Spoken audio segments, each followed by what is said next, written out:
पारे को केवल एक धातु के रूप में नहीं बल्कि एक जीवित, संवेदनशील और आध्यात्मिक तत्व के रूप में माना गया है।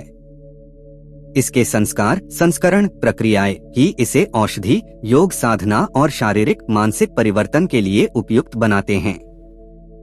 पारे के कुल 108 संस्कार माने जाते हैं, जिनमें से प्रारंभिक 8 संस्कार सामान्य और सभी रसशास्त्र ग्रंथों में वर्णित हैं, जबकि 9 से 18 संस्कार अधिक जटिल और गूढ़ हैं। इसके बाद के 19 से 108 संस्कार अत्यंत रहस्यमय, जटिल और केवल उच्च योगी, तांत्रिक और रसाचार्य ही कर सकते हैं। 1. पारे के प्रारंभिक 8 संस्कार आधारभूत रूपांतरण।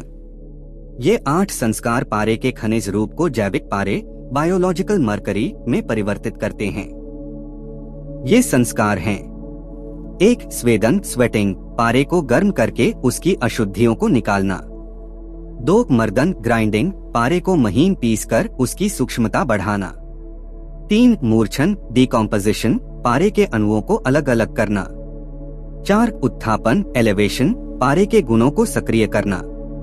5. पातन सेडिमेंटेशन, अशुद्ध पदार्थों को तलछट बनाकर अलग करना। 6. निरोधन फिक्सेशन, पारे को स्थिर करना ताकि वह आसानी से बिखरे नहीं। 7. नियमन रेगुलेशन, पारे की प्रवृत्ति और गुणों का संतुलन। 8. दीपन एक्टिवेशन, पारे के चयापचय और औषधीय गुणों को बढ़ाना। इन 8 संस्कारों के बाद पारा जैविक स्वरूप लेता है, जो आयुर्वेदिक दवाओं में काम आता है। जैविक पारा वनस्पति रसों से जुड़कर औषधीय गुण प्रदर्शित करता है, किंतु इसका कार्यक्षेत्र सीमित होता है। 2. 9 से 18 संस्कार पारे का हंसक्ति, उच्चतम शुद्धि और क्रियाशीलता। 9 से 18 संस्कार पारे को हंसक्ति अवस्था तक पहुंचाते हैं, जो पूर्ण शुद्ध आत्मानुभूति एवं क्रियाशीलता की उच्चतम अवस्था है। ये संस्कार शरीर में पारे के गहन प्रभाव, स्थायित्व और गूढ़ क्रियाओं को सुनिश्चित करते हैं। संस्कारों के नाम और उनका सामान्य अर्थ। 9 गगनग्रास, पारा आकाश से ग्रास करता है, अर्थात बहुत सूक्ष्म स्तर पर ग्रहण करना। 10 चारण, पारा चबाने और अपचयन करने की क्रिया करता है। 11 गर्भद्रुति, पारा के अंदर गहन संचार और ऊर्जा का संचरण। 12 बाह्यद्रुति, बाहरी अशुद्धियों का निष्कासन। 13 जारण, ऊर्जा का पारे में पूर्ण रूप से हजम होना। 14 रंजन, पारा के रंग और गुणों का विकास। 15 सारण, पारा के अंदर संचार को गतिशील बनाना। 16 क्रामण, पारा का शरीर के अंदर गहराई से प्रवेश करना। 17 वेद, पारा का शरीर में व्याप्त होना। 18 भक्षण, पारा के द्वारा सभी ग्रहण किए गए तत्वों का पूर्ण उपयोग। इन संस्कारों के बाद पारा शरीर के हर कोशिका तक पहुंचता है, अवरुद्ध कर्म दोषों को नष्ट करता है और जीवात्मा को सक्रिय बनाता है। 3. 19 से 108 संस्कार सर्वोच्च आध्यात्मिक और तांत्रिक प्रक्रियाएं। 19 से 108 संस्कार अत्यंत गूढ़ और जटिल माने जाते हैं। ये संस्कार शरीर के सूक्ष्म स्तर, कर्म फाइलों में प्रवेश, धातु वेद बॉडी एंड मेटल पेनिट्रेशन, देह वेद बॉडी ट्रांसम्यूशन और अंतिम मुक्ति के लिए पारे की तैयारी करते हैं।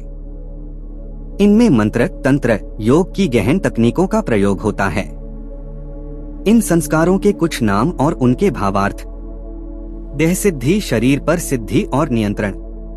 सूत, शरीर और आत्मा के बीच संबंध। सोमन, अमृत का रूपांतरण। ईश्वरन, रुद्रन, नागन, दिव्य शक्तियों के आवाहन। वातहरणी, वायु दोषों का नाश। चैतन्य, चेतना और आत्मा की वृद्धि। सिद्धिरा, तीव्र वेगा, सिद्धि और तीव्र गति। शिवा, गुरुवा, शिव और गुरु की ऊर्जा। पदमचारिणी, त्रिकंटा, कोकिलाक्ष, विभिन्न आध्यात्मिक अवस्थाएं और प्रक्रियाएं। 4. पारे के संस्कारों का आध्यात्मिक और वैज्ञानिक महत्व। आत्मा और पारा पारे को आत्मा की तरह समझा गया है। इसे संस्कारित कर मनुष्य की आत्मा के साथ जोड़ा जाता है। हंसक्ति पारा शरीर और आत्मा दोनों को मजबूत करता है। देह वेद संस्कारों द्वारा पारा शरीर के सूक्ष्म भागों तक पहुंचकर कर्म दोषों को मिटाता है। इसे देह वेद कहा जाता है, जो पारंपरिक चिकित्सा और योग का लक्ष्य है। तांत्रिक ऊर्जा पारा तंत्र, मंत्र और योग के माध्यम से काम शक्ति को बढ़ाता है।